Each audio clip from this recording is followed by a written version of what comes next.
de Jésus-Christ soit glorifié, que le nom de Jésus-Christ soit magnifié. Je suis content de te voir ce matin et je te bénis dans le nom de Jésus-Christ. Sois béni dans le nom de Jésus-Christ et sois une source de bénédiction pour ta génération au nom de Jésus. Sois une grande source de bénédiction pour ta génération au nom de Jésus. La Bible dit, ils te feront la guerre, mais ils ne te vaincront pas. Cela veut dire qu'autant que tu vivras, autant il y aura l'adversité. Mais tu seras plus que ça. Tu seras au-dessus de tout ça. Amen. Jésus a dit, je vous dis ces choses afin que votre cœur soit en paix. Alléluia. Que votre cœur ne se trouble point et ne s'alarme point. Croyez en Dieu et croyez en moi. Et il dit, je vous ai dit ces choses parce que vous aurez des tribulations dans le monde. Il y aura quoi? Il y aura des tribulations. Mais ce n'est pas la prière qui renverse les tribulations. Alléluia. C'est la confiance en l'Éternel. Il a dit, ayez confiance en moi. Ça, c'est l'antidote des tribulations. Avoir confiance en lui veut dire, je crois que parce qu'il a vaincu, alors je vais vaincre par lui. Il y a beaucoup d'enfants de Dieu qui peinent et qui souffrent tout simplement parce qu'ils disent des choses et ils ne comprennent pas ce qu'ils disent. Jésus a dit, je vous ai dit ces choses afin que quoi? Votre cœur ne se trouble point. Vous aurez des tribulations dans le monde. Mais vous devez vous souvenir d'une chose. J'ai vaincu le monde. Ça veut dire que c'est ma confiance en Jésus, ma confiance dans sa victoire qui me donne la victoire. C'est ma confiance dans sa victoire qui me procure la victoire. Amen. C'est pourquoi un enfant fait, un enfant qui dit j'aime Dieu, ne tremble pas lorsqu'il y a les problèmes. Lorsqu'il y a les problèmes, il commence à adorer Dieu. Je vais vous dire une chose. L'erreur, c'est que lorsqu'il y a les problèmes, vous croyez qu'il faut plus jeûner. L'erreur, c'est que vous croyez que lorsqu'il y a les problèmes, il faut encore plus prier. Lorsqu'il y a les problèmes, souviens-toi de toutes les fois que l'Éternel t'a délivré des problèmes. C'est ça le secret de la victoire sur les problèmes. Alléluia. C'est ça le secret de la victoire sur les problèmes. Vous croyez que quand la Bible dit que nous sommes des réparateurs des brèches, la Bible le dit au hasard? Non, la Bible ne le dit pas au hasard. Moi, personnellement, j'ai remarqué que je peux faire 1 an sans être en relation avec ma famille selon la chair. Mais lorsqu'il y a des crises, si je ne suis pas là, rien ne peut pas marcher. Rien ne marche tant que je ne suis pas là. Pourquoi? Parce que Christ en moi est l'espérance de la gloire de Dieu. Christ en moi est la vie. Christ en moi est la lumière. Et ils ont besoin de cette lumière. Alléluia. Ce n'est pas la lumière qui a besoin des ténèbres. Ce sont les ténèbres qui ont besoin de la lumière. Mais tant que tu n'as pas compris ça, tu vas passer ton temps comme un esclave. Alors que normalement, tu n'es plus esclave. Un enfant qui est héritier demeure aussi pauvre tant qu'il n'est pas conscient qu'il est héritier. Ça veut dire que quoi? Ton père peut te donner un compte bancaire qui contient le milliard, mais tant que tu n'as pas connaissance de ce compte, tu seras pauvre. C'est la même chose avec les enfants de Dieu. Ils chantent, ils disent nous sommes héritiers de Dieu. Ils chantent, ils disent nous sommes co-héritiers de Christ. Mais ils tremblent lorsque les problèmes arrivent. Ils fléchissent les genoux lorsque les petits gens qui se disent éclairés, les ignorants comme les francs-maçons, lorsqu'on vient vers eux avec des grosses voitures, ils commencent à paniquer, à trembler, à vénérer le monde. Je vais vous dire une chose. Peut-être vous appelez Jésus sans connaître qui il est. Jésus est l'essence de la création. Jésus est qualifié comme étant le principe de la création de Dieu. Alléluia. Cela veut dire que Sans Jésus, rien ne pouvait se créer. Alléluia. La Bible dit dans le livre des Colossiens, car tout a été créé en lui et pour lui. Est-ce que tu comprends ça? Tout a été créé en lui et pour lui. Les trônes, les pouvoirs, les dominations, les dignités, toutes ces choses ont été créées par lui et pour lui. Mais toi, tu invoques Jésus. Vous savez, j'aime me rappeler lorsque les 12 étaient encore ignorants. Ils sont avec le Créateur. Ils sont avec celui qui a créé les eaux. Ils sont avec celui qui a créé le vent. Mais quand les eaux commencent à écumer, quand la tempête commence à s'élever, le Créateur, pendant qu'il est en train de résoudre les problèmes du monde, parce qu'il croyait que Jésus dormait, mais comme Jésus était un Dieu omniprésent, c'est sûr qu'en esprit, il était en train de traiter un cas quelque part. Mais ils ont paniqué. Jésus voulait seulement leur confiance. Ils ont paniqué. C'est pourquoi lorsqu'ils disent, Maître, réveille-toi, nous périssons. Jésus n'a pas dit, vous êtes en train de périr. Il a dit, gens de peu de foi. Gens de peu de foi. Le problème n'est pas Satan. Depuis le jour que tu as dit, j'accepte le Seigneur Jésus-Christ comme mon Seigneur et mon Sauveur personnel. Depuis le jour que tu as pris les engagements dans les eaux du baptême. Depuis ce jour, le Seigneur t'a déjà délivré. Tu n'es plus dans l'autre camp. Les chaînes de Satan sont tombées. Ton nom est écrit dans le livre de vie. Ça veut dire que tu appartiens entièrement à ton Créateur. Mais pourquoi? Pourquoi rien ne va? Parce que tu es homme, femme de peu de foi, gens de peu de foi. Les gens qui, au lieu d'adorer le Seigneur, passent le temps plutôt à compter les problèmes qui sont en train de les arriver. Pourquoi les problèmes augmentent? Parce que tu ne fais que les compter. Et lorsque tu les comptes, le diable dit, voilà un ignorant. Je vais jouer avec lui. Je vais le distraire. Bien-aimé, on ne se fixe pas sur le problème. On se fixe sur celui qui a vaincu les problèmes. Ayez vos regards fixés sur Jésus-Christ. Alléluia. Ayez les regards fixés sur qui? Sur Jésus-Christ. Il y aura les distractions. Chaque fois qu'il y a des distractions, il faut avoir la victoire sur les distractions. Je vais vous dire, même l'enfant que tu as mis au monde peut te distraire à un moment donné dans ta foi. Il peut te distraire, tu commences à voir le diable partout. Il peut te saouler avec un caractère que tu dis que mais ça vient d'où? Alléluia. Je vais prendre l'exemple. Quand tu es un père trop affectueux, un père spirituel qui est trop affectueux a trop de problèmes. Mais un père spirituel qui est délinquant n'a aucun problème. Parce qu'il s'en fout complètement de ce qui t'arrive. Son seul problème, c'est que le dimanche, tu dois être fidèle au culte. Tu dois être fidèle avec tes offrandes. Tu dois être fidèle avec ta dîme.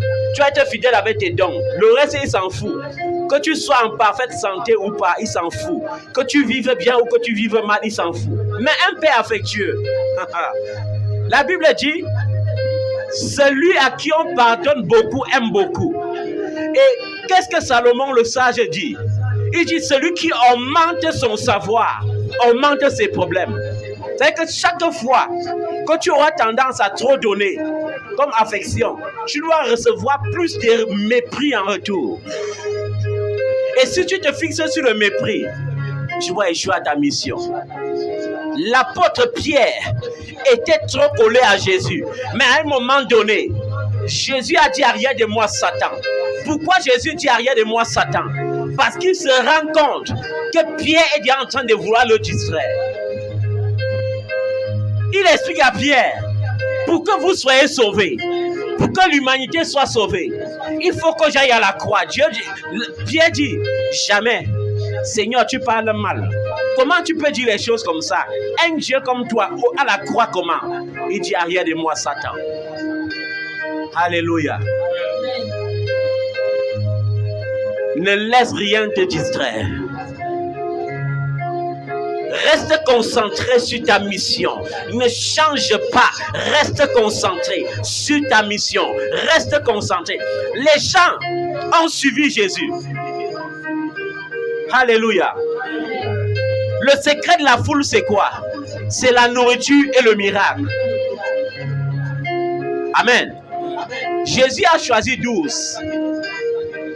Mais lorsqu'il commence à envoyer les 12 et qu'il donne l'autorité aux autres, à plus de 70, d'aller en mission et que les miracles commencent à s'accomplir, le nombre commence à augmenter. Alléluia.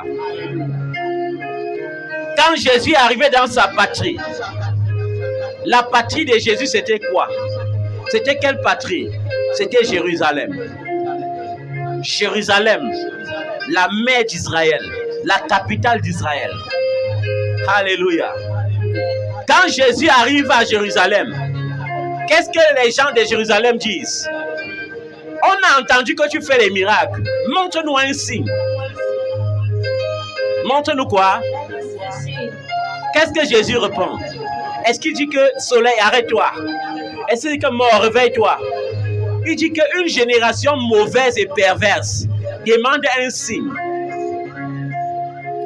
Vous avez vu les signes avec Moïse, mais je vous le dis, il y a ici plus que Moïse. Vous avez vu les signes avec Jonas, mais ici il n'y a plus que Jonas. Alléluia.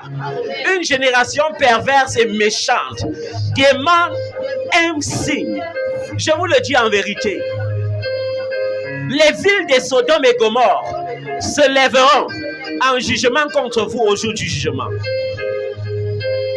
Il y a des enfants qui n'ont pas encore compris ce que le Seigneur voulait dire par là. Non, même dans ta famille, il y a des gens qui vont dire, depuis que tu invoques Jésus là, quelle est ta situation? Or, si tu vas au fond, tu vas voir qu'ils sont 150 000 fois plus malheureux que toi. Mais comme ils ont un peu d'argent, l'argent couvre leur malheur. Mais au fond, dans la nuit, ils ne dorment pas. Ils se posent des questions.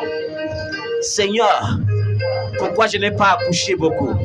Seigneur, qu'est-ce qui ne va pas dans ma vie? Seigneur, pourquoi je n'amasse plus beaucoup? C'est comme ça qu'ils passent les nuits, ils ne dorment pas. Mais ils viennent arrogamment te dire, depuis que tu pries ton Jésus là, qu'est-ce qu'il a fait pour toi? Mais quand ils sont coincés, prie ton Jésus là pour nous, prie ton Jésus là pour nous. C'était ça la mentalité de Jérusalem. Aucun prophète n'est reçu dans sa propre maison. Quand il y a le deuil, il court. Quand il y a le mariage, quand ça veut capoter, il court. Quand ça veut réussir, on oublie que tu existes. C'est ça la vie des élus de Dieu. C'est ça la vie des réparateurs des brèches. Lorsque tu es réparateur des brèches, repars seulement les brèches. Ne regarde pas les à côté. Ne laisse personne te changer. Quand Dieu t'a oint pour faire du bien, fais du bien. Quand Dieu t'a oint pour donner l'amour, donne l'amour. Même si tu récoltes le mépris, donne. Les gens ont méprisé Jésus, il a donné l'amour. Alléluia. Les pharisiens qui aimaient le défier l'appelaient comment? Maître. Parce qu'ils n'avaient pas le choix. Lorsqu'on a envoyé les soldats aller l'arrêter, les soldats sont rentrés donner leur rapport. Jamais un homme n'a parlé comme cet homme. Pourquoi? Parce que c'était des paroles d'amour, des paroles d'autorité, mais d'amour. Alléluia. Ne laisse personne te distraire. Il y a parmi mes enfants les gens qui pensent qu'ils sont capables de me distraire. Vous avez vu comment un père aime. Il aime au point que il expose sa propre famille pour le bien d'un enfant. Il veut prouver à l'enfant que même quand tu n'es pas né de ma chair, parce que tu es ma fille spirituelle, je t'aime autant que j'aime ceux qui sont sortis de moi. Mais c'est l'occasion de piétiner. L'occasion de piétiner. Vous avez vu comment les gens sont courageux? Au point de salir la maison de l'Éternel. C'est trop de courage. Ce n'est pas moi que vous salissez. C'est la maison du Seigneur. Quand tu vis quelque part comme locataire, un homme éduqué, lorsque tu veux libérer la maison, tu laisses la maison sale. N'est-ce pas, on balaie souvent? Mais je loge mon enfant dans la maison du Seigneur. Parce qu'il dit que c'est la maison de notre Père. Mais quand je dis, il faut que tu sortes de là pour grandir. L'enfant amasse la poubelle et dépose dans la maison pour que ça me sente. Ça reste là 1 mois. Depuis c'est là 1 mois. Vous croyez que vous méprisez qui? Vous ne me méprisez pas. Je suis à l'abri du mépris. Peut-être vous ne me connaissez même pas. Je ne suis pas un fan de la foule. Je suis un fan de Jésus. Vous savez que quand tu m'appelles papa, tu ne me fais aucun plaisir. Ce n'est pas parce que tu m'appelles papa que ça active mon onction. Le Seigneur m'a oint avant qu'il ne naisse. Et j'ai les preuves de mon apostolat sur ma vie. Mes œuvres témoignent pour moi. Alléluia. Le fait que le Seigneur ait guéri les Syriens par moi, ça témoigne de l'œuvre de Dieu sur ma vie. Le fait que le Seigneur ait ressuscité les gens par moi, ça témoigne de l'œuvre de Dieu sur ma vie. Le fait que les gens sont consolés depuis les extrémités de la terre sans même me voir physiquement, ça prouve l'onction de Dieu sur ma vie. Jésus a dit, à un moment donné, appelez-moi frère. Alléluia. Un Dieu te dit, appelle-moi frère. Il ne se limite pas là. À un moment donné, il dit, appelez-moi ami. Nous sommes des amis. Parce que vous pouvez faire exactement ce que je fais. Alléluia. Et si vous voulez demeurer mes amis, faites exactement ce que je fais. Et ce que je fais, c'est que je donne ma vie pour vous. Et comme je donne ma vie pour vous, apprenez à vous aimer les uns les autres. Comme moi-même, je vous ai aimé. Jésus est l'exemple d'amour. Je suis à l'abri du mépris. L'amour ne sent pas le mépris. L'amour ne sent pas les insultes. Avant-hier, au deuil,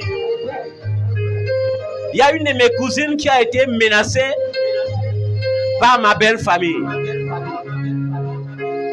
Et quand je suis devenu demander à cette belle-sœur, pourquoi est-ce que tu menaces les gens en temps de deuil? Elle me répond, elle m'a insulté. J'ai dit, bon, comment elle t'a insulté? Ça t'a blessé où? Le sang est sorti où? Comme tu dis que ça t'a fait mal là. Bon, comme tu l'as menacé là, ça t'a soulagé en quoi? L'amour ne peut pas ressentir le mépris. Il y a des gens qui ne me connaissent pas bien. Vous devez apprendre à me connaître. Je vous ai dit, Dieu m'a forgé. Il m'a fait passer par la verge. Il m'a fait passer par le feu.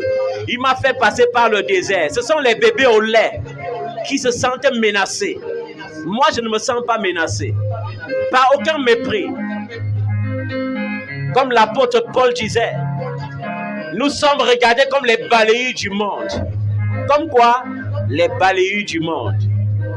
Vous voyez un grand prophète, un grand apôtre de son temps.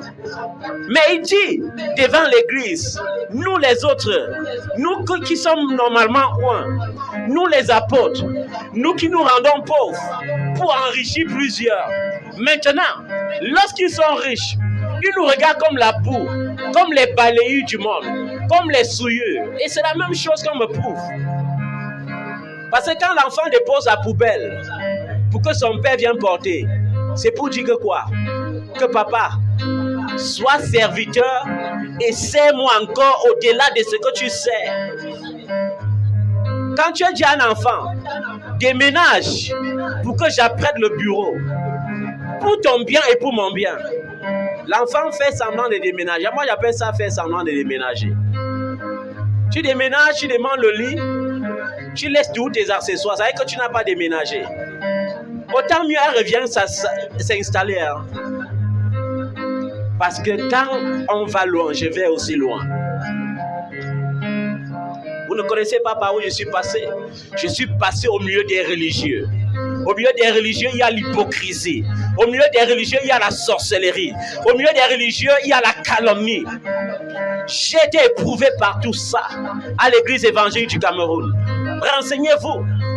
Mais quel est le témoignage qu'on a donné de moi en présence d'un fils? On a dit, homme de Dieu, tu es irremplaçable. Depuis que tu es quitté de cette paroisse, il n'y a personne.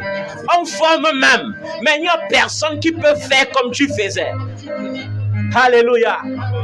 Parce qu'au milieu de leur mépris, j'ai rendu par l'amour. Au milieu de leur sorcellerie, j'ai répondu par le triomphe. Je les ai montré que lorsque Christ est en moi, ma vie est cachée en Christ. Vous connaissez faire les complots? Vous ne savez même pas. Vous connaissez calomnier? Vous ne connaissez même pas. Les pentecôtistes, ils sont hypocrites, mais leur hypocrisie n'atteint pas le degré de l'hypocrisie qu'il y a là-bas, dans les églises du monde. Ça n'atteint pas.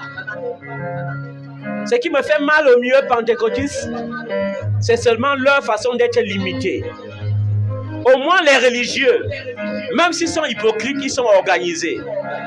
Ils sont comment? Vous avez vu, malgré l'hypocrisie, ils sont soumis à leur leader. Je dis malgré l'hypocrisie, ils prennent soin de leur pasteur. Amen. Lorsque nous étions des paroissiens, il y avait le presbytère avec des ventilateurs sophistiqués. Amen. Et les enfants nous rendaient visite, ils avaient plaisir de nous donner à manger. On était logés, nos téléphones étaient toujours chargés. Mais en milieu pentecôtiste, la seule chose qu'ils savent faire, c'est dire que c'est condamner les religieux et donner moins d'amour. Quand Jésus dit que plusieurs seront surpris au jour du jugement, je pense plus aux pentecôtistes et à leurs leaders. Grand apôtre, ouais, grand prophète, ouais, mais où est l'amour? Où est l'amour? Notre ministère est puissant, grand, ministère hypocrite, où personne ne connaît le souci de l'autre. Vous êtes nombreux pour rien. Tout ce que les pentecôtistes savent faire, c'est lutter contre les vrais soins. Lorsqu'ils regardent, ils voient qu'il y a l'onction authentique sur toi. Eux qui ont l'onction diluée, ils vont se liguer contre toi. Vous avez vu à la montagne un jour, comment un homme de Dieu est venu et au lieu de continuer à prendre soin de ses enfants, ils commencent à prêcher à leurs enfants que regardez l'homme de Dieu là.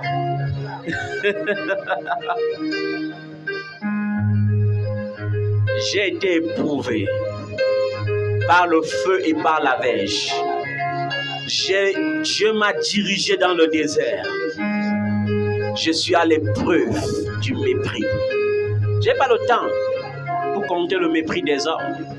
À vos mépris, je réponds par la bénédiction.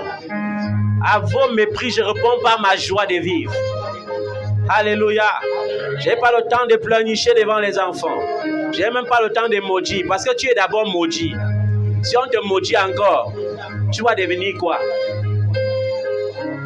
On est en train de te sortir la boue. Tu veux montrer que la boue te plaît.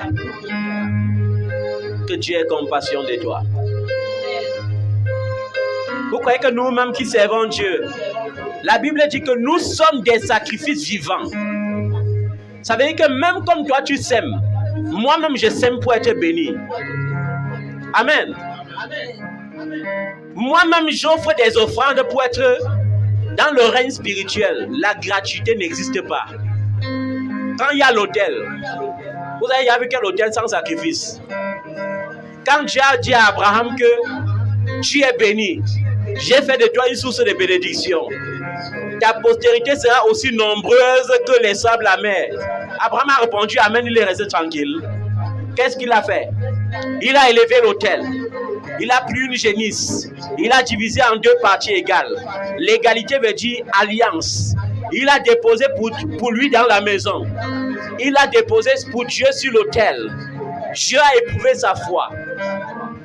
Depuis 6 heures qu'il a déposé sur l'autel, Dieu n'est pas venu consommer.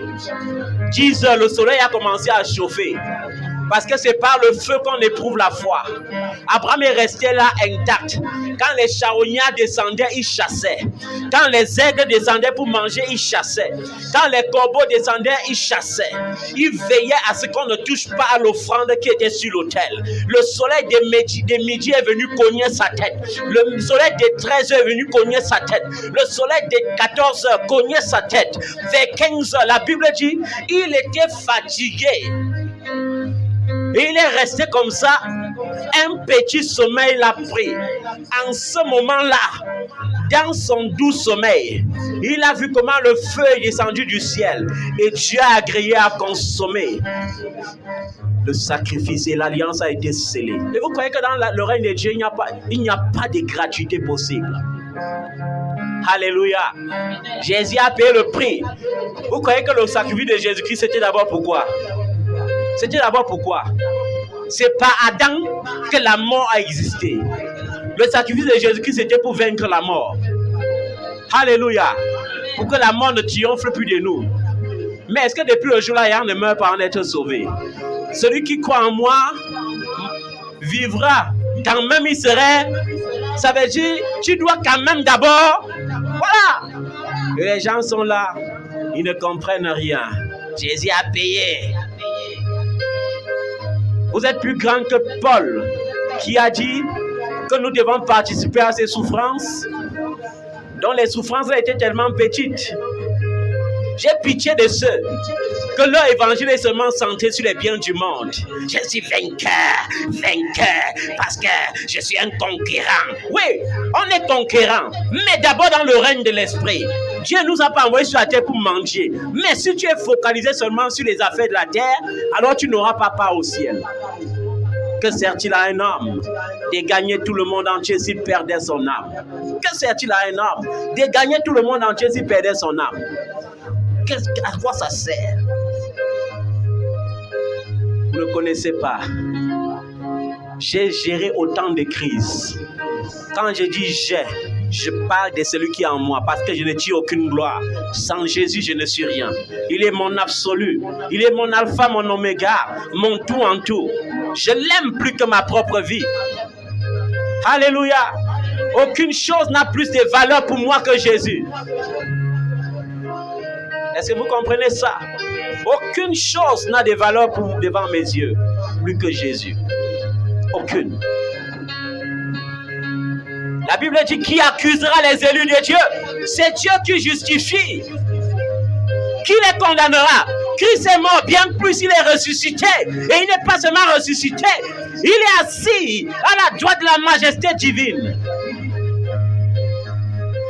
Ne soyons pas comme Thomas, qui dit toujours, s'il ne voit pas la marque de sa crucifixion, je ne crois pas. Mais c'est ça. Comment un homme qu'on a enterré là-bas, percé partout, un homme vient vous dire que oui, c'est moi. Je veux voir la marque des clous là. Sans ça, il ne croit pas. Alléluia. Ne soyons pas comme Philippe qui marche avec Dieu. Après, il dit que montre-nous Dieu. Philippe dit Jésus. Non, maître, toi-même là, tu veux y aller déranger. Peut-être les pharisiens ont raison. Vous comprenez comment les disciples qui marchaient à côté de Jésus raisonnaient, non? Les gens qui ont marché avec lui pendant tout le ministère, mais il faut voir le comportement charnel qu'ils avaient. Vous savez le fond de la pensée de Philippe? Que c'est sûr que les pharisiens ont raison. Le maître, si, parfois il déraisonne. Il va avoir un problème mental. Maître, cesse de nous dire le Père est monté, le Fils est descendu. Montre-nous maintenant le Père. Oui. Cesse. Et Jésus dit, hé Philippe, toi aussi. Depuis que je marche avec toi, tu ne m'as pas tout connu jusqu'à présent. Ne sais-tu pas que celui qui m'a vu a vu le Père? Alléluia. L'empreinte de la personne de Dieu. L'empreinte de quoi? Ton empreinte, c'est toi-même, vrai ou faux? Quand on dit passeport biométrique, la biométrie veut dire que à partir de ton empreinte, on peut te tracer partout dans le monde entier. C'est un mystère grand. C'est un mystère comment? Dieu a créé des milliards d'hommes. Mais aucun homme n'a l'empreinte de l'autre. Même ton enfant qui te ressemble trop n'a pas tes empreintes. C'est un mystère terrible. Un mystère grand. Et parfois, il me demande bien pourquoi les hommes veulent se faire Dieu sur la terre. Pourquoi? Qui peut empêcher la prophétie de s'accomplir? Quand le temps de la prophétie arrive, qui peut empêcher la prophétie de s'accomplir? Quand la prophétie de Daniel, la dernière partie de la statuette, deux autorités qui s'élèvent pour dominer le monde, le fer et l'argile, qui se mettent ensemble pour dominer le monde. Quand ça veut s'accomplir, même les illuminations ne s'entendent plus. Ils sont perdus. Et ils voient comment ils perdent le contrôle, mais ils veulent toujours se positionner. Et maintenant, on est surpris que l'Africain à qui on disait assois-toi, dit maintenant je ne suis pas un mendiant. Notre collaboration doit être équitable. Et on commence à dire, mais les gens là, qu'est-ce qui se passe? On dit, un président africain qui met pied au sommet de la Russie, au sommet de la coopération Russie-Afrique, doit voir ce qui va l'arriver, on va le punir. Mais on les voit dire on va partir, vous n'allez rien faire. Et ils partent. Maintenant, pour se consoler, on dit non, il n'y a que 14 pays qui sont partis. On leur répond, c'est 40 pays, vous avez mal vu. Ils commencent à comprendre que le temps du réveil approche. Et le réveil va commencer par toi. Alléluia. De quelle couleur est la peau de Dieu? C'est ce qu'il demande souvent aux racistes. De quelle couleur est la peau de Dieu? Oui, toi qui es noir et qui te vantes d'être noir, de quelle couleur est la peau de Dieu? Toi qui es blanc et qui te vantes d'être blanc, de quelle couleur est la peau de Dieu? Toi qui as la race jaune et qui te vantes d'avoir la race jaune, je te pose la question, de quelle couleur est la peau, de quelle couleur est la peau de Dieu? Tu me diras que Jésus est un blanc, mais je te dirai, Jésus n'a ni commencement de jour, ni fin de vie. Il est Dieu, il était juif. Oui, il n'était pas de ma race. Je comprends ça. Mais au fond de moi, mon âme témoigne. Alléluia, qu'il est mort pour moi. Mon âme témoigne qu'il est ressuscité. Mon âme témoigne qu'il viendra me chercher. Tu me demanderas peut-être, l'as-tu vu? Mes yeux ont vu l'agneau. Alléluia. Il y a trop peu d'élus, mais beaucoup d'appelés. Mais il n'y a pas d'élu qui ne connaît point Dieu. Il n'y a point d'élu qui ne connaît pas la présence de Dieu. Il n'y a point d'élu qui n'a pas eu de communion avec les anges. Alléluia. Nous, on a fait l'école de théologie parce que le Seigneur dit, soumettez-vous aux autorités établies parmi les hommes. Mais à dire vrai, ce n'est pas la théologie qui nous a établis hommes de Dieu. C'est l'élection de Dieu. C'est quoi? L'élection de Dieu. On n'est pas là pour dire comme ceux-là qui aiment épater les gens. Mes yeux se sont ouverts, j'ai vu l'ange. Un ange m'a dit. Tu vois trop les anges là, comment comme ça? Vous savez qu'on voit les anges comme ça. L'ange, à tout moment. Dans la prédication, l'ange. Et les ignorants sont derrière. Amen, papa est loin, papa est loin, papa est puissant. Qui est puissant? C'est Jésus qui est puissant. Nous sommes des vases. Alléluia. Nous sommes des vases. Nous sommes l'argile et le potier. L'argile ne peut pas dire au potier, façonne-moi de cette façon. C'est le potier qui fait de l'argile ce qu'il veut. Celui qui donne la forme qui lui plaît. Alléluia. Quand Jésus arrive à Jérusalem, pour la deuxième fois, il voit que prêcher ne sert plus à rien. Qu'est-ce qu'il fait? Il guérit beaucoup de malades. Il fait beaucoup de miracles. C'est dans Jean 2. Alléluia. Mais au verset 24, qu'est-ce qu'on dit? À partir du verset 23, on dit plusieurs crurent en lui. Mais on précise, à cause des miracles qu'il faisait. Vous savez que s'il ne faisait pas le miracle, on a qu'à fiche quand. À cause de quoi? Des miracles qu'il faisait. Mais au verset 24, on dit, mais Jésus lui-même ne se fiait à aucun d'eux. Jésus n'avait confiance en aucun d'eux parce qu'il savait ce qui était en l'homme. Quand j'ai confiance en quelqu'un ici, c'est pas en lui que j'ai confiance, c'est en l'esprit qui l'habite.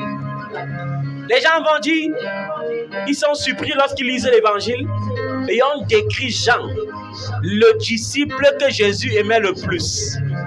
Mais qu'est-ce qui a justifié que Jean était digne d'être aimé plus que les autres? L'amour qui l'habitait. Qui a plus parlé de l'amour dans la Bible? Jean. Quiconque déteste son frère est un meurtrier. Celui qui n'aime pas n'a jamais connu Dieu. Celui qui dit j'aime Dieu et qui déteste son frère est un meurtrier. Alléluia. L'amour. Quand tu manques l'amour, tu crois que tu contrôles tout. Tu crois que tu manipules tout. Les enfants qui savent distraire. Mais qui peut me distraire? Personne. Même le diable lui-même ne peut pas me distraire. La Bible dit, en ce qui concerne les élus, que le diable pouvait séduire si cela était possible. Même les élus. Pourquoi on dit si cela? Si veut dire qu'il y a doute. Si veut dire qu'il y a obstacle. Joseph était un élu. C'est pour ça que la femme de Potiphar ne pouvait pas triompher de lui. Mais les appelés tombent et disent que Seigneur, je me repens. La chair est faible. Vous croyez que la Bible a fait comment pour sortir de Joseph? Pour entrer dans les mains de la femme de Potiphar. Vous savez ce qu'on appelle tunique?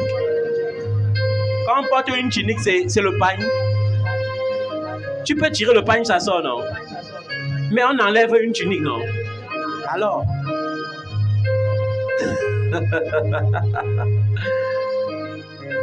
Jean de peu de foi. Tout ce qui va te sauver, c'est la foi. Prie comme tu veux, jeûne comme tu veux. Sans la foi, c'est zéro. Prie, jeûne.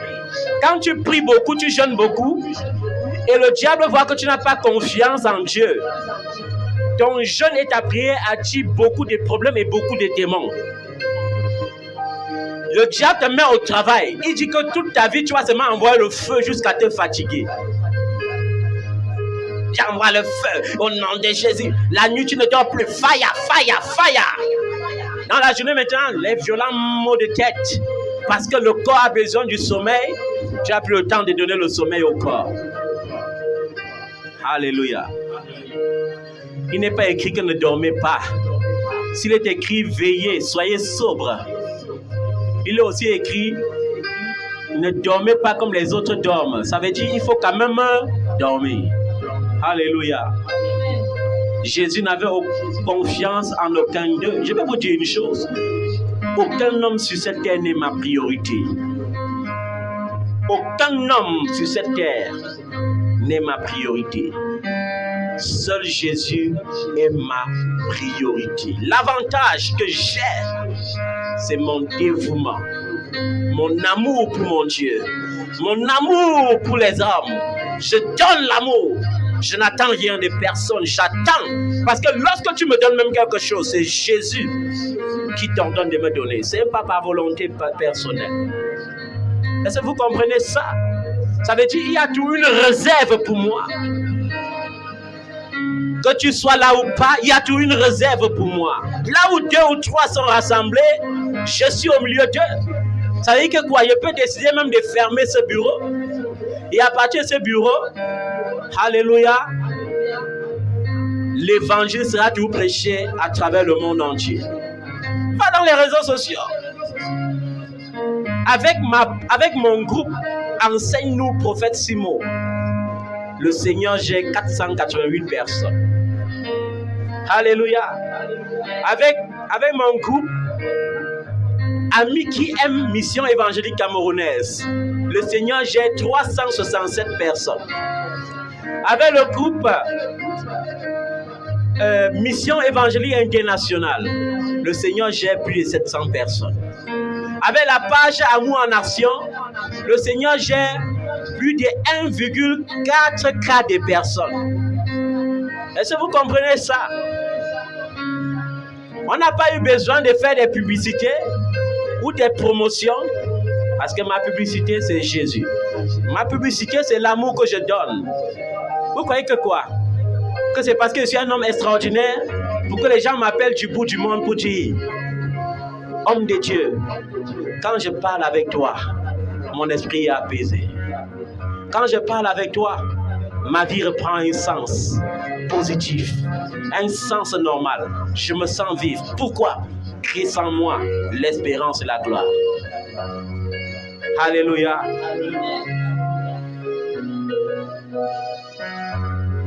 Vous avez vu par exemple, j'ai perdu une nièce. Et vous croyez qu'un homme de Dieu qui perd une nièce, nous on a le cœur qui ne ressent rien. Et le deuil était au Yaoundé. Personne n'est venu même me dire que mais ça se passe comment. Personne n'a appelé pour dire que ça se passe comment là-bas. Pourquoi? Est-ce que ça a empêché que pendant le deuil, je rende ministère? Non. Est-ce que ça a empêché que est-ce que je peux, même si je force, je ne peux pas passer un seul jour sans envoyer un message de la part de l'Éternel à une multitude de personnes? Pourquoi? Parce que c'est la parole qui sauve, c'est la parole qui donne la vie. Alléluia. L'amour, c'est ça.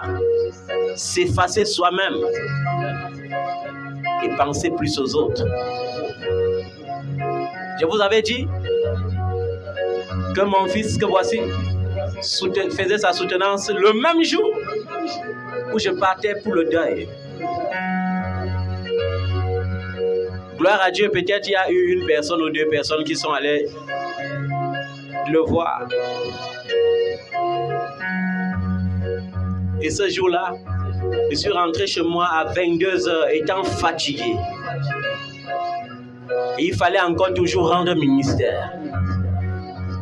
Vous croyez que nous sommes des robots qui ne ressentons rien? Nous ressentons aussi. Nous sommes des hommes. Alléluia. Nous sommes quoi? Des hommes.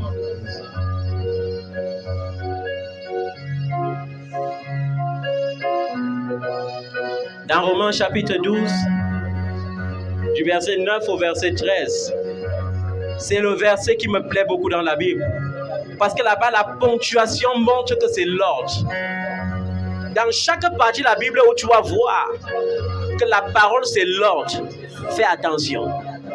Alléluia. Qu'est-ce que Paul dit? Au verset 9, il dit que l'amour soit sans hypocrisie. Point. Ça, c'est un ordre. Que l'amour soit comment? Sans hypocrisie. Un père qui vient monter sur le pupitre et qui caresse ses enfants au nom de leurs offrandes qu'ils vont apporter, c'est un hypocrite. Un vrai père doit blâmer quand il faut, doit corriger quand il faut et doit donner les cadeaux quand il faut. Quand c'est l'heure des cadeaux, je donne le cadeau. Quand c'est l'heure du fouet, je vais te fouetter. Alléluia. Je n'ai pas besoin de prendre la chicotte pour ça. La parole de Dieu est une épée. On dit que ça transperce jusqu'à la moelle épinière. C'est-à-dire que lorsque la parole va sortir, même si ton cœur était dur comme la pierre, ça va percer ça et toucher ta conscience. C'est ça la vraie chicotte. On enlève ta paix même pour 2 jours. Quand tu marches pendant 2 jours, tu as honte de toi-même. Tu dis, oh, donc c'est moi qui suis encore au niveau là. Ça te réveille et la foi la remonte. Obligatoirement, nous on n'a pas besoin de chicotte. On a besoin d'une parole qui sort quand il faut. Ça perce ton cœur là. Ça entre dedans, ça remue ton cœur. Tu veux chasser, ça te hante. 2 jours, ça attend toute la nuit. Quand tu veux dormir, ça résonne encore. Tu dis, maître, ça veut dire que je suis vraiment tombé. Seigneur, aie pitié, il faut que je me relève. Amen. C'est ça. Mes enfants qui sont là, si elle dit la vérité, ils vont me suivre. Si elle dit la vérité, qui va encore donner l'offrande? Si elle dit la vérité, qui va encore donner la dîme? L'œuvre de Dieu n'est pas centrée sur la dîme. Ton offrande et ta dîme ne sont pas mon salaire. La Bible dit, l'ouvrier mérite son salaire. Alléluia. Je dois prendre soin de toi pour que Dieu prenne soin de moi. Est-ce que tu comprends ça? Je dois prendre soin de toi. Pas par rapport à ce que tu apportes ici, mais par rapport à ton salut. Est-ce que tu es sauvé? C'est ça ma priorité. Alléluia. Il y a des enfants qui n'ont pas encore compris que jusqu'ici, quand tu es en train de tomber, j'emploie seulement les paraboles pour t'accompagner dans le trou là. Parce qu'il y a des enfants ils ne se réveillent que lorsqu'ils sont au fond du trou et qu'ils voient qu'il n'y a même pas la corde pour grimper. C'est là où ils se réveillent. Quand tu es têtu, je dis à Dieu que si le trou là c'était 100 mètres, on monte 300 mètres. Fait que l'enfant là entre loin là-bas. Il va se réveiller. Alléluia. Il va se réveiller. Et quand tu commences à sentir que ça fait mal, tu commences à courir à gauche, à droite, tu cherches les prophètes partout. Tu commences à dire que mais l'onction de mon père a baissé. Alors que ton père sait que tu es dans le trou. Quand tu finis de courir derrière tes prophètes, tes apôtres, le jour que tu te réveilles maintenant, il dit, ok ma fille, tu as maintenant compris, fils, tu as compris maintenant ce qui se passe. Si tu as compris, tu peux sortir. Sans ça, tu vas rester là-bas. Je me rappelle, une année, une parmi vous a osé acheter la cure d'âme. Ah Seigneur. J'ai dit, ma fille, est-ce que tu as prêché la cure d'âme? Elle dit non. J'ai dit, et tu es allé acheter ça dans un ministère. Et puis encore, tu me demandes de t'aider à remplir tes péchés. Tu sais qui je suis réellement? Un prophète. Donc tu me demandes d'aller me tenir devant Dieu. Et j'ai dit, Seigneur, tous les péchés que tu avais pardonnés à cet enfant-ci-là, remets ça sur la table. Jusque-là, l'enfant a dit, papa, on remplit. Elle a acheté le châtiment de 3 ans à 5 000. Quand on a fini de remplir la cure d'âme, je me suis tourné, l'âme attristée. Dieu m'a dit, ta prière, ton intercession ne sauvera pas ma colère sur cet enfant. Je vais la fouetter. Et pendant qu'elle était encore à sa première année, ayant couru à gauche, à droite pour chercher les grands prophètes du Cameroun, les grands généraux, elle est revenue vers moi. Et elle dit, ma fille, ne sois pas pressée. Il ne faut pas pleurer tous les larmes. Parce que ça va durer encore 2 ans. Tu as encore la première année. Il manque encore 2 années. Je n'ai pas dit 2 jours. Je parle de 3 années selon le calendrier humain. Elle a dit 1. J'ai dit oui. C'est ça. C'est toi qui as cherché. Quand il m'avait prié le père dit que si tu te mets au milieu, je te tape. Et tu crois que tu vas encaisser les coups là? Je suis fatigué d'encaisser les coups. Et quand 3 ans passent, quand tu ne te réveilles pas, Dieu augmente de bonus. Quand Israël a péché, Dieu a dit, je vous envoie comme esclaves pour 400 ans. Comme ils ont vu se réveiller là-bas, là, on a augmenté un bonus de 30 ans. Ils ont fait 430 ans en exil avant de rentrer chez eux. Quand tu décides d'être désobéissant, c'est le temps de l'homme de Dieu que tu brûles. Quand tu pleures, ça peut me faire mal. Ça peut m'attrister. Mais quand tu pleures sans avoir l'oreille attentive pour écouter la solution, tu veux qu'on fasse comment?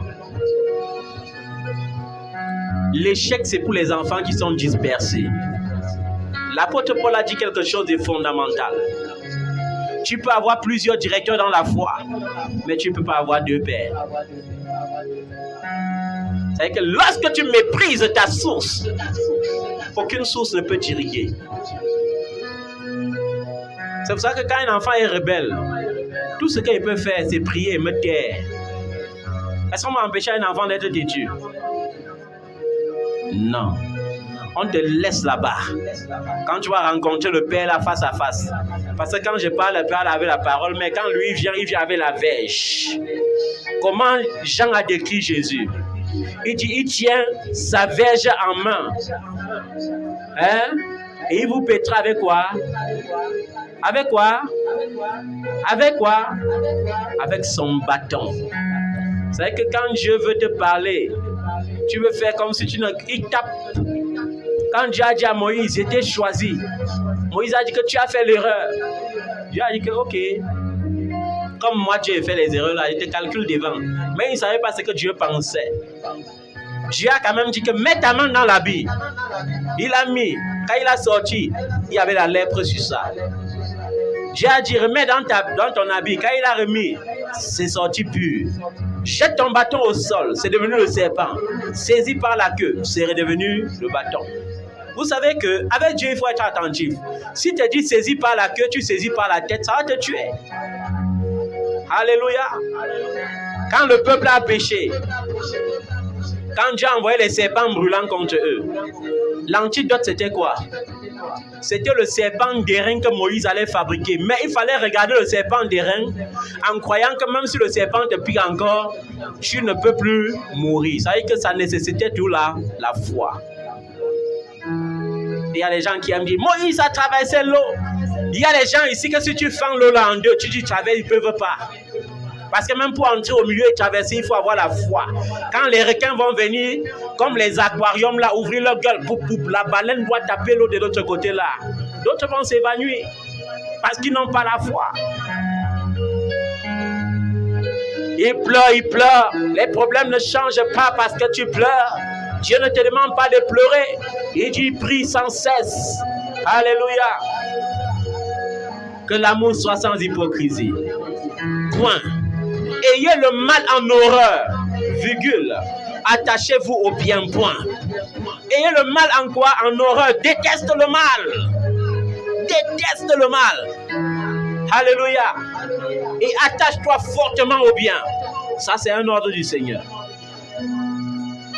Par amour fraternel, soyez pleins d'affection les uns pour les autres et rivalisez d'estime réciproque. Quoi? Rivaliser d'intime réciproque. Est-ce que tu m'aimes comme je t'aime? Et pour moi, ça m'importe peu que tu m'aimes. Parce que même si tu ne m'aimes pas, mon devoir c'est de t'aimer. Est-ce que tu comprends ça? Tout ce que tu vas aimer dans cette vie plus que Jésus, Jésus doit t'enlever ça. Si tu aimes ton mari plus que Jésus, il doit mettre la haine, le ridicule, le mépris dans le cœur de ton mari. Si tu aimes tes enfants plus que Jésus, il va lever tes enfants contre toi. Si tu aimes ta vie plus que Jésus, il va ôter ta vie. Alléluia. Est-ce qu'on comprend ça, bien-aimé?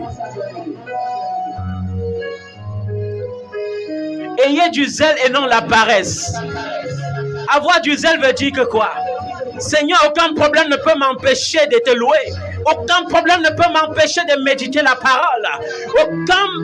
Aucun problème, aucune situation ne peut m'empêcher de méditer et d'adorer. Alléluia. Mais les gens qui ont la paresse, dès qu'il y a un problème, ils se cachent. Le matin, ils pleurent. Dans la journée, ils pleurent. La nuit, ils pleurent. Tu pleures devant qui? Il y a encore l'avantage lorsque tu pleures devant le Seigneur. Mais quand tu pleures sur ton lit là, sans l'invoquer, tu pleures pour qui? Tu pleures pour rien. Tu es en train de dire, AVC, viens. Je veux les nerfs sciatiques. Alléluia. Un jour, un homme de Dieu allait à la montagne. Il a fait 77 jours à la montagne. Et comme tous les jours, il priait en marchant, en faisant le tour de la montagne. Pour finir, il avait les crampes partout, il avait mal partout aux pieds. Et quand j'arrive à la montagne, il dit, homme de Dieu, je suis en train de prendre les calcium. Pourquoi? Parce qu'à force de prier, je dis, tu n'es pas en train de prier. Tu veux prouver à Jésus que tu es plus spirituel que lui. C'est tout. C'est pour ça que tu as mal au corps. Quand on prie, est-ce que c'est pour avoir mal au corps? Non, si tu pries, tu as mal. C'est que tu as exagéré. C'est que c'est un zèle amer. Amen. Si tu veux être spirituel plus que Jésus, donne l'amour. Exagère dans l'amour. Amen. Soyez fervents d'esprit et servez le Seigneur. Voilà un autre ordre. Soyez fervents d'esprit et servez le Seigneur. Vous avez vu? Pour qu'on mette une nouvelle peinture ici, il faut que ce soit moi qui pense. Pour que même l'association qu'on est en train de dire, faisons que ça devienne une grande organisation mondiale. Et des idées, il faut que ça vienne de moi. Pourquoi? Parce que vous ne servez pas le Seigneur. Vous servez. Vous n'avez pas le temps. Vous ne savez même pas quand une lettre est rédigée. Vous ne savez pas quand c'est déposé. Puis encore l'intercession. Combien d'enfants prient pour moi une fois par mois ici? Non, combien d'enfants prient pour moi, exclusivement pour moi, que oui, le jour si je ne pense pas à moi. Dès que je dis bonjour Jésus, je déballe seulement la vie de mon Père spirituel. Toute la journée ci, une fois par mois, il lève la main. Vous avez vu? Un ministère est fondé sur l'intercession, est fondé sur la louange. La louange parfois, le jour que vous avez 10 sur 10, j'ai dit Seigneur merci.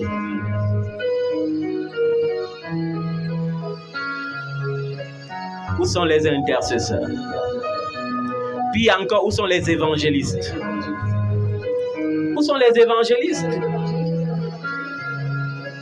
Tous les enfants qui sont ici, c'est l'œuvre d'un témoignage ou l'œuvre d'un ministère. Où est un seul enfant que tu as évangélisé depuis que tu as cru jusqu'à amener ici? C'est pourquoi l'apôtre Paul disait, vous êtes la preuve de mon apostolat. Ça veut dire que pour que je te connaisse, quelqu'un a témoigné. Tu m'as connu. Hein? Le témoignage a aussi suivi quelqu'un. Où est l'évangélisation?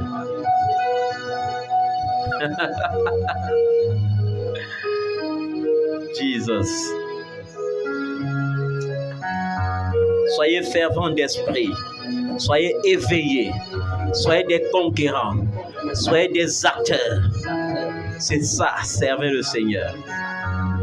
Réjouissez-vous dans l'espérance et soyez patients dans la détresse. Dans d'autres versions, c'est soyez patients dans l'affliction. Alléluia. Soyez patients dans quoi? Il y a les problèmes, mais Seigneur, je suis patient. Il y a les problèmes, mais Seigneur, je te fais confiance. Pourquoi? Parce que je sais que ta parole doit s'accomplir. Tu as dit quelque chose de fondamental. Tu m'as créé avec des projets de bonheur.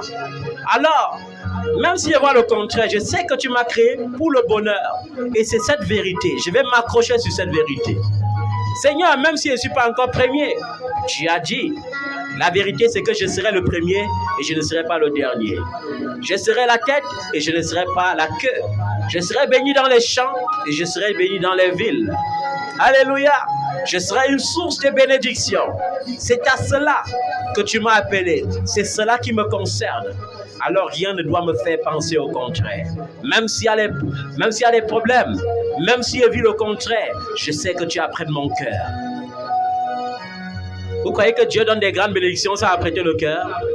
Vous connaissez à quel âge Joseph a eu la vision de sa grandeur? Est-ce que vous connaissez à quel âge il a eu la vision de sa grandeur? À 17 ans, il a eu la confirmation de sa grandeur. Mais il a fait l'école de 13 ans. Quand le cœur est dur, l'école devient aussi dure. Alléluia. David, vous savez à quel âge il a eu la vision? Vous savez à quel âge on l'a oint? On l'a oint très jeune. On dit le jeune David. Mais il a commencé à régner à quel âge? À quel âge? Il a commencé à régner à quel âge physiquement? Spirituellement, il régnait déjà depuis le jour qu'on l'avait oint.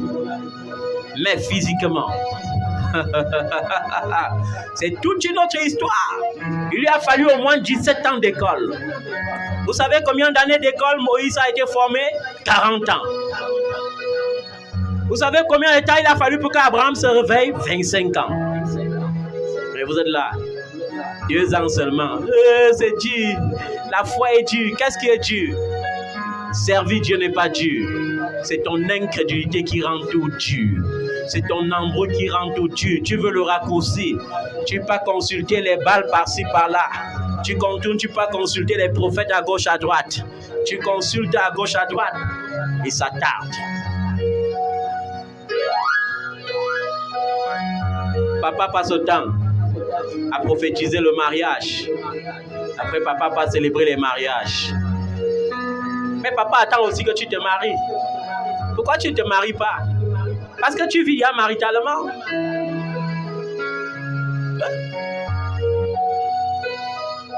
Tu couches avec les hommes et tu attends le mariage. Tu veux encore quel mariage? Continue ton travail. Ce que j'attends même maintenant, c'est la grossesse. Alléluia. Et vous savez, quand je prononce bien le mot grossesse, c'est que même si tu te protégeais pour dire que je cache, ta protection doit avoir lâché. Parce qu'il n'y a rien qui se fait dans le secret qui ne sera pas prêché sur le toit. Est-ce que tu comprends ça? Voici alors le dernier des ordres que je n'aime même pas lire. Parce que quand on calcule la modalité, vous êtes dernier plus dans ça. Le dernier verset, le verset 13 dit: pourvoyez aux besoins des saints. Alléluia. En dehors de 2 personnes ici, que je ne veux pas citer. Bon, hormis mes enfants que Dieu préserve à l'étranger et qui sont vraiment bienveillants envers moi, par la grâce de Dieu. Qui pense m'acheter une chemise si elle ne demande pas? Qui pense m'acheter une chaussure si elle ne demande pas? Est-ce que c'est normal qu'un homme de Dieu demande? Pourvoyez aux besoins des saints. Ça veut dire que quoi? J'ai des problèmes de 100 000. Mais le fait que je prends soin de l'homme de Dieu, Dieu dit que non, tu ne dois plus avoir les problèmes de 100 000. Il te donne x10 pour que tu n'aies plus de problèmes parce qu'il sait que tu t'occupes de son nom. Il n'y a personne qui ayant donné un seul petit verre d'eau froide ne recevra au centuple. C'est ça le secret de la bénédiction. Pourvoyez aux besoins des saints. Alléluia. Et que tu devrais rester comme ça, tu dis, il faut que mon papa soit chaud. Tu es seulement sur WhatsApp, et papa est chaud aujourd'hui. Il est chaud. Ta contribution a été quoi pour le rendre chaud? Ça a été où? Et la veste de papa là est bonne. Celui qui a acheté ça te dépasse avec quoi? Pourquoi toi-même tu ne peux pas acheter?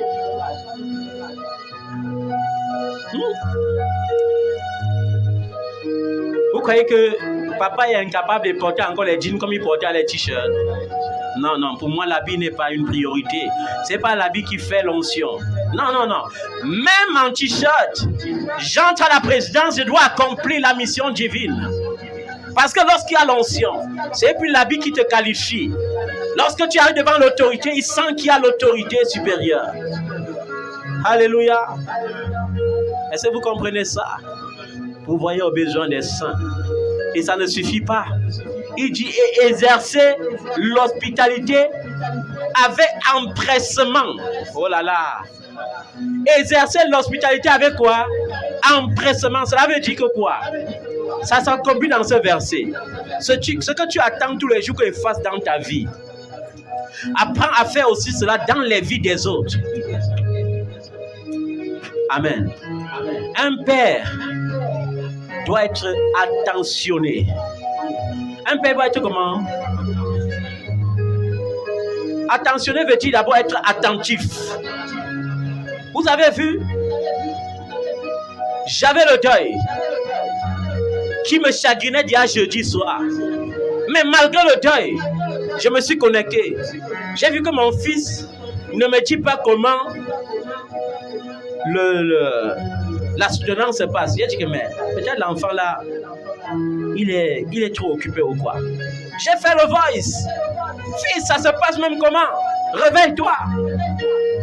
Une manière de dire, même s'il y a le deuil, je me soucie de ça. Parce que Dieu n'aime pas le ridicule. La vérité, c'est que Dieu n'aime pas quoi? Le ridicule. Je ne donne jamais la conclusion à la pauvreté. Non.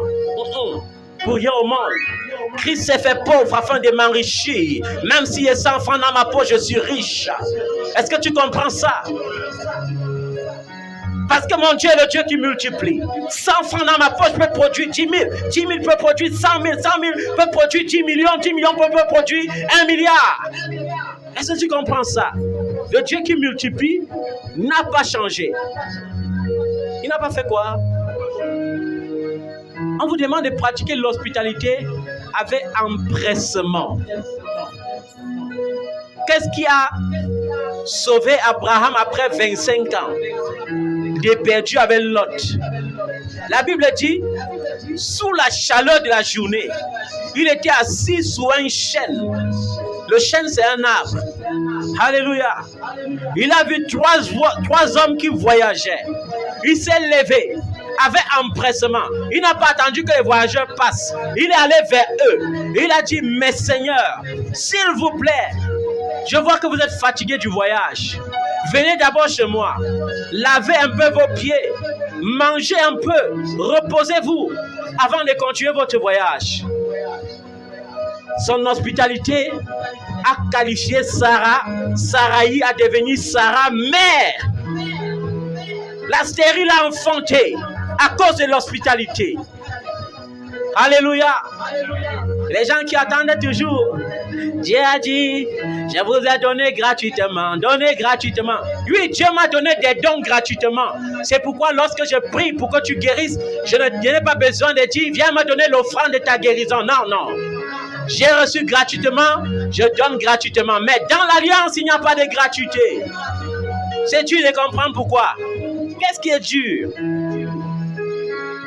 Abraham n'est pas resté sur place pour quand Dieu dit, Dieu, tu m'avais promis. Dieu, tu m'avais promis. Il a pratiqué l'hospitalité avec empressement.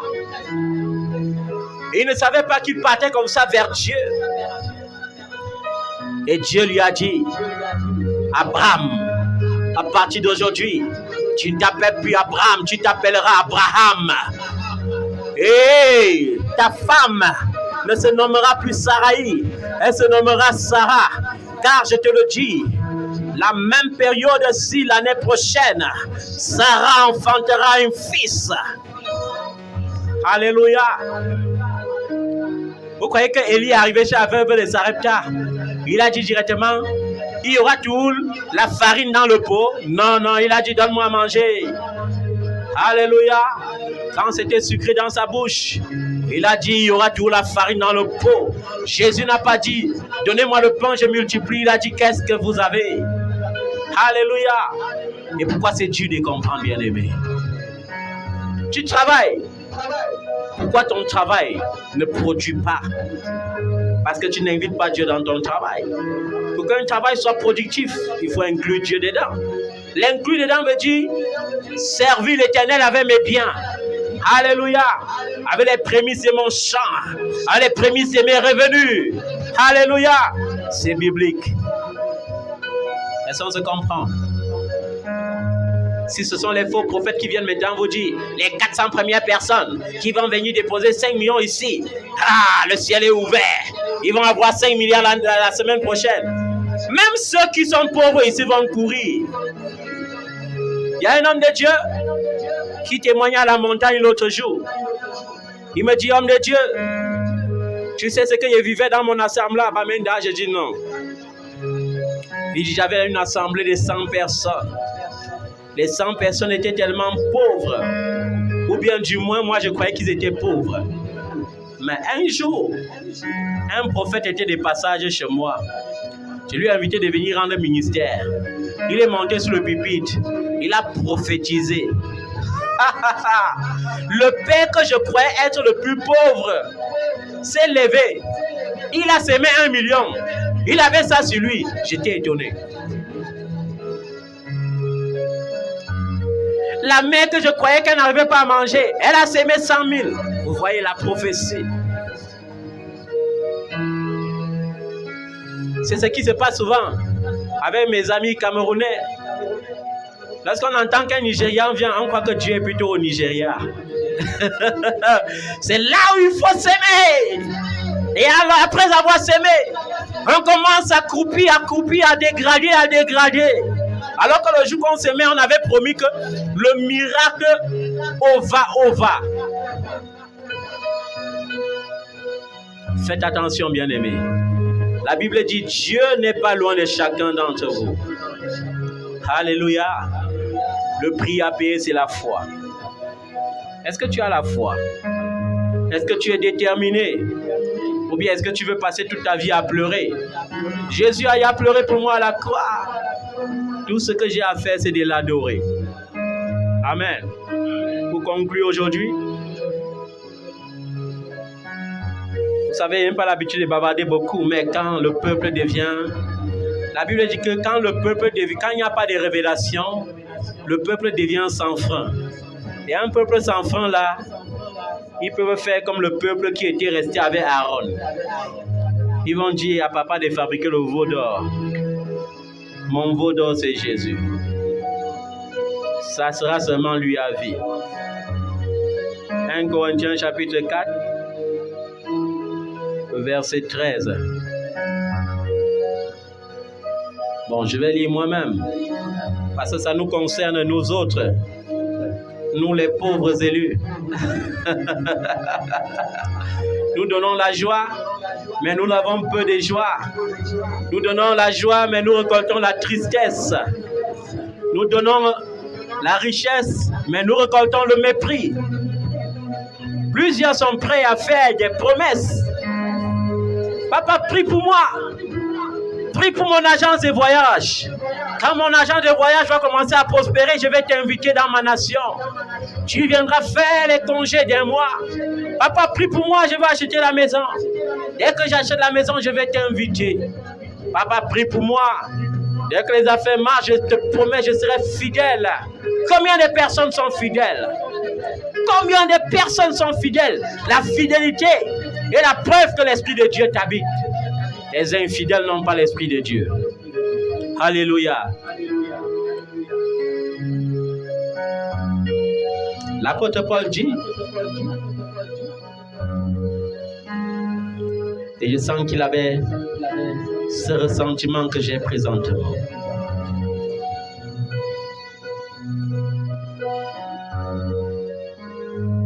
Il dit à partir du verset 8, déjà vous êtes rassasiés. Déjà vous êtes riches. Sans nous, vous avez même déjà commencé à régner.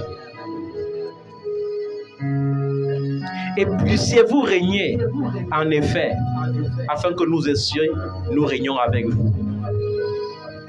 Au verset 9, il dit, car Dieu, ce me semble, a fait de nous apôtres, les derniers des hommes. Alléluia. Les derniers des hommes. Ce sont les usurpateurs qui passent le temps à marcher sur les tapis. Hein. Les élus là n'ont même pas le temps des tapis.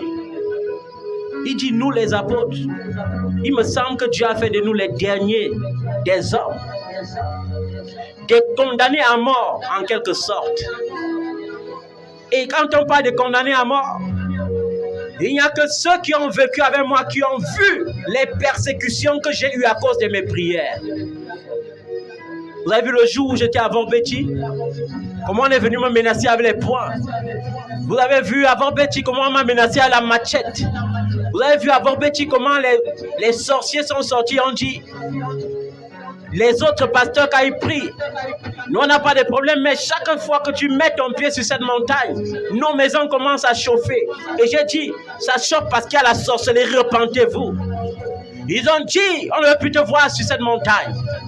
On ne veut plus te voir ici. Comme des condamnés à mort. Alléluia. Mais, est-ce que nous avons peur de la mort? Puisque nous avons été en scandale au monde, Ça, c'est ce qu'on appelle scandale. On crée l'attroupement, on croit que c'est pour un bandit. Alors que c'est pour un homme de Dieu qui prie. Alléluia. Nous avons été en spectacle aux anges et aux hommes. Au verset 10, il dit, nous sommes fous à cause de Christ. Mais vous êtes sages en Christ. Vous avez vu? Nous, on prend la folie, on vous donne la sagesse. Et vous croyez que c'est parce que nous sommes des idiots. C'est pour ça que vous vous asseyez, vous vous moquez de nous. Il y a des gens, j'ai honte de leur rendre visite parce qu'ils ne reflètent plus l'image de Christ. Parfois, tu as pitié de quelqu'un alors que la personne est en train de se moquer de toi.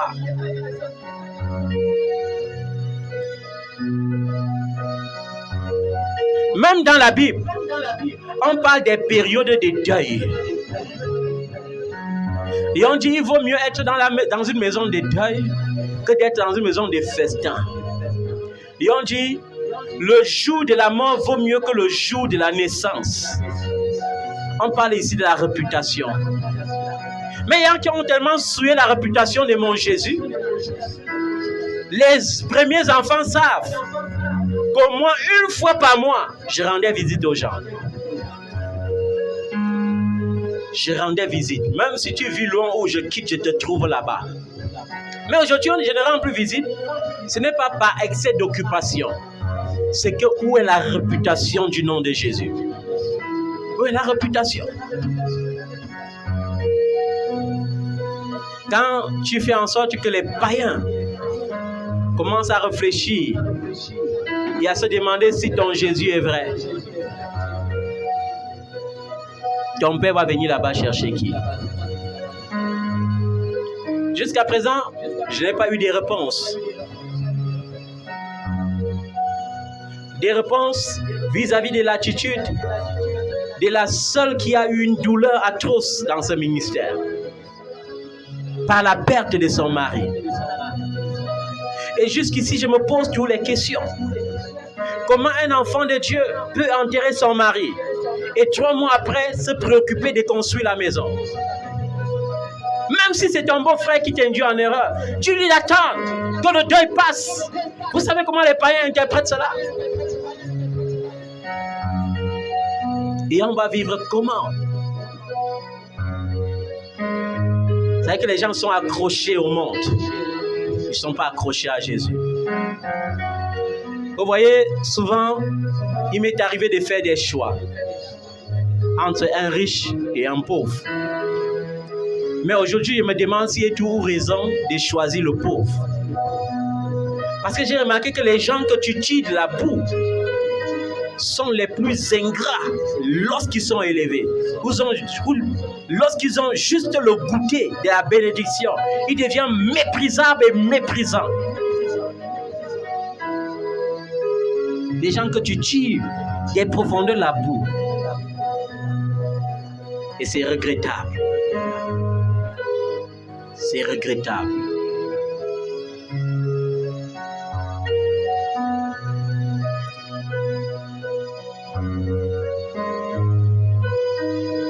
Nous sommes fous à cause de Christ. Mais vous êtes sages en Christ. Nous sommes faibles, mais vous êtes forts. Vous n'êtes pas forts parce que vous travaillez. Vous ne savez pas quel travail nous on fait. On se demande même si on est des humains. Parce qu'on se demande bien, on mange quand, on dort quand. Parce qu'on a tous vos dossiers en main. Vous êtes honorés et nous sommes méprisés. Jusqu'à cette heure, nous souffrons la faim, la soif, la nudité. Nous sommes maltraités. Nous errons ça et là. Nous nous fatiguons à travailler de nos propres mains. Ah, Paul. Pas comme ces apôtres qui aujourd'hui pensent que Le ministère, c'est prêcher que donnez-moi les millions des dîmes. Après, on roule dans les grosses voitures. Après, on monte sur le pupitre. Ma montre a coûté 10 millions. Ma voiture a coûté 100 millions d'euros. Et puis quoi alors? Ça édifie qui? Paul travaillait de ses propres mains. Et il travaillait en plein temps en même temps. Il servait Dieu en plein temps, mais il travaillait de ses propres mains. Parce que les offrandes qu'il recevait, il faisait souvent comme je fais. Parfois, il reçoit les offrandes. Je n'ai pas le temps d'acheter un pot de yaourt à mon propre enfant. Parce qu'il me préoccupe de ceux qui sont autour de moi. Paul prenait il avait plus de ministères que les apôtres. Les apôtres qui ont marché avec Jésus avaient fondé l'église de Jérusalem. Alléluia. Mais Paul a fondé l'église à Éphèse, en Galatie. Il a à Corinthe, à Rome. Mais il prenait les offrandes là-bas et il partait encore déposer à l'église de Jérusalem. Pour pouvoir ses besoins, il travaillait de ses propres mains. Aujourd'hui, les hommes de Dieu sont devenus des escrocs. Pour vivre dans la facilité, ils vont monter sur les pupitres, fabriquer les témoignages. J'avais ressuscité 10 morts. Pourquoi tu ne ressuscites plus? Pourquoi c'est le passé? Quand j'avais vu l'ange et marcher sur les eaux, va encore marcher. Pourquoi tu ne marches plus? Ils vont prophétiser, mais si tu les dis comment la guerre de la Russie doit se terminer, ils ne vont pas savoir. Ils vont commencer à faire les suppositions comme les hommes tâtonnent. En 2023, il y aura la guerre au Cameroun. Le sang doit se verser. Oh, je vois la guerre partout. Quelle guerre? La Bible dit, si je trouve dans une nation un homme comme Noé, un homme comme Daniel, un homme comme Job, je me repentirai du mal. Vous voulez dire qu'il n'y a plus des élus au Cameroun? Pourquoi on verse ça depuis 2008 que l'ennemi se lève pour verser? Il n'arrive pas. Pourquoi? Parce que c'est dur. Il y a des élus qui prient sans relâche. Vous croyez que c'est parce que les Camerounais sont trop patients? Comment ils sont patients? Vous connaissez que le degré de délinquance qu'il y a ici, là, ça n'atteint même pas les autres nations. Mais pourquoi ils sont délinquants? Ils n'agissent pas. Parce que le pouvoir les maintient trop? Non. C'est parce que c'est au ciel que les choses se règlent. Alléluia. Vous croyez que quand on a faim, on réfléchit encore? Quand on a faim, on ne réfléchit plus. Alléluia.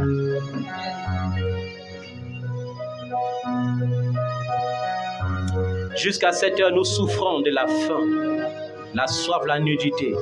Nous sommes maltraités, nous errons ça et là. Calomniés, nous parlons avec bonté. Il y en a même qui, ayant pris des bénédictions, ayant vécu avec arrogance avec les bénédictions, manipulé les bénédictions à la folie, et se retrouver à la case de départ, osent même croire que c'est le Père qui les a renvoyés à la case de départ. Ce n'est pas moi. C'est Dieu qui t'avait élevé, qui te ramène là-bas pour que tu te réveilles. Mais au lieu de te réveiller, tu dis papa, papa, quel papa? Quand tu étais béni là, tu pensais toi à papa là. Les gens qui sont bénis par un travail, Dieu attend qu'ils partent commencer par leur source. Il décide que je vais donner d'abord ma dîme dans tel ministère et programmer pour papa. Et quand le temps que tu avais programmé commence à arriver, c'est là où tu perds ton travail et ça ne te réveille pas. Vous devez être des enfants réveillés. Alléluia. Il y a certains ici qui n'ont même plus la notion de la dîme. Ils travaillent, ils pensent que la dîme c'est une offrande. Le jour qu'il est content, il vient donner sa dîme. Le jour qu'il est fâché, il entre en brousse. Le jour que ça brûle encore trop, il vient encore avec un peu de dîme, il négocie encore un peu. Tu as le choix. Ou tu donnes ta dîme journalière, ou tu donnes ta dîme hebdomadaire, ou tu donnes ta dîme mensuelle, trimestrielle, semestrielle, ça te regarde. Mais c'est une alliance entre toi et ton Dieu. Ce n'est pas le salaire de l'homme de Dieu. C'est pour ça que il est dû que je vous rappelle ces choses. Mais quand je vois que la malédiction court déjà, je dois vous rappeler. Amen.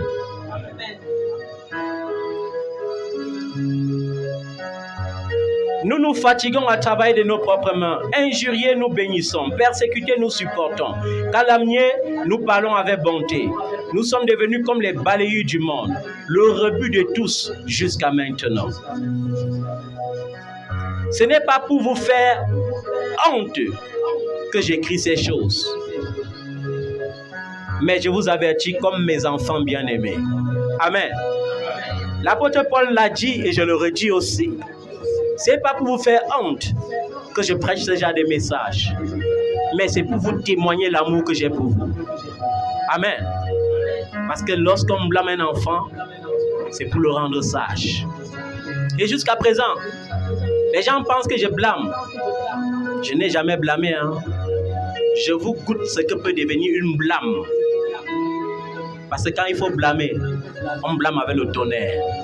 Quand il faut blâmer, on blâme avec la foudre. Alléluia. Nous allons nous mettre sur nos pieds.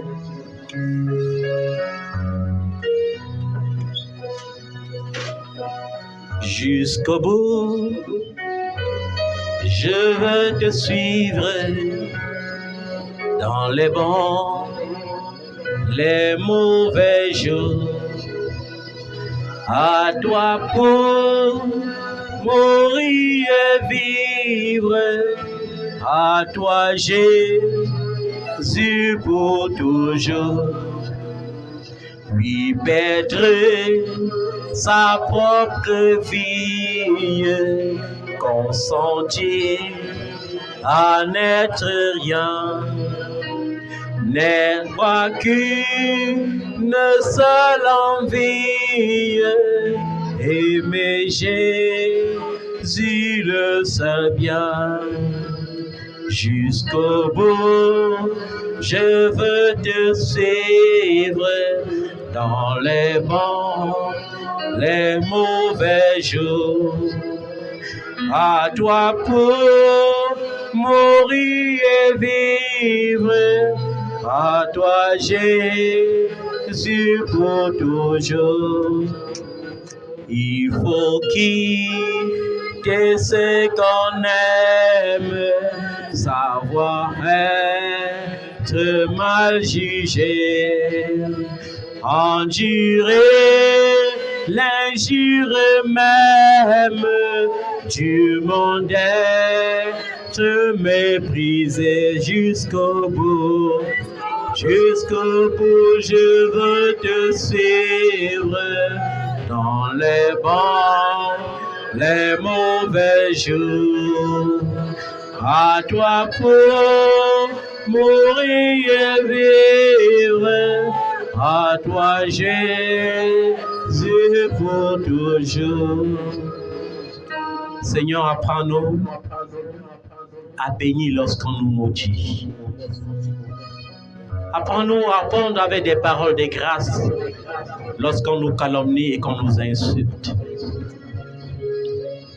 Et pardonne-nous pour toutes les fois que nous n'avons pas pu le faire. Donne-nous la force de le faire. Donne-nous la sagesse pour accomplir ta volonté. Donne-nous la sagesse pour accomplir ta volonté. Que l'Éternel te donne la force de te relever. Que l'Éternel guérisse les blessures de ton cœur. Qu'il change tes tristesses par la joie. Qu'il te délivre de tout mal. Il a dit, vous aurez des tribulations. Cela veut dire qu'un monde sans tribulation n'existe pas. Mais ceux qui ont confiance en Jésus ont la victoire sur les tribulations. Peu importe, Seigneur. S'il doit endurer les insultes, peu importe s'il doit encore endurer les rejets, je veux m'attacher à toi. Je veux m'enivrer de toi. Je veux me donner à toi entièrement, sans rien retenir. Je veux me livrer à toi entièrement, sans rien retenir. Père, aie compassion de ce peuple. la compassion de tous ceux qui écoutent ce message et guéris leur cœur. Que Dieu pense à tes blessures. Que Dieu pense à tes blessures. Que les blessures du passé soient pensées. Que l'amertume soit ôtée de ton cœur maintenant. Au nom puissant de Jésus-Christ de Nazareth. Il a dit dans sa parole, ceux à qui vous pardonnerez les péchés, il leur sera pardonné. C'est pourquoi je déclare que tu es pardonné. Sors de la culpabilité et ressens le pardon de Dieu dans ta vie. Reçois le pardon de Dieu dans ton cœur. Au nom puissant de Jésus-Christ de Nazareth. Il est le Dieu qui transforme les situations. Il est le Dieu qui peut tout changer. Que Dieu change tout maintenant. Et qui te donne le repos, la tranquillité. Car c'est dans le calme et le repos qu'on entend sa voix. C'est dans le calme et la tranquillité qu'on voit sa gloire. Reçois le calme dans ton cœur. Reçois la tranquillité. Au nom de Jésus. Alléluia. Est-ce que tu peux acclamer le nom de Jésus? Est-ce que tu peux acclamer le nom du roi des rois? Il est Adonai. Il est Shiloh. Il n'a pas changé. Il est l'Elohim. C'est Dieu qui fait des grands exploits. C'est Dieu qui accomplit des miracles extraordinaires. La Bible dit qu'il est le même Dieu éternellement. S'il a guéri, il guérit encore. S'il a ressuscité, il ressuscite encore. Il peut t'élever. Il veut te bénir. Il veut te bénir. Il veut te guérir. Donne-lui l'acclamation, bien-aimé. Acclame le roi des rois. Acclame le Seigneur des seigneurs. Acclame l'alpha, l'oméga. Acclame celui-là qui ouvre une porte et que personne ne peut fermer. Acclame le Seigneur des seigneurs. Acclame le roi des rois. Il est le Dieu des dieux. Il est le Seigneur des seigneurs. Il est au-dessus de tout et de tous. Alléluia. Gloire à l'agneau. Gloire à l'agneau. Gloire à Yeshua. Gloire à Yeshua. Gloire à Yeshua. Rabouni. Alléluia.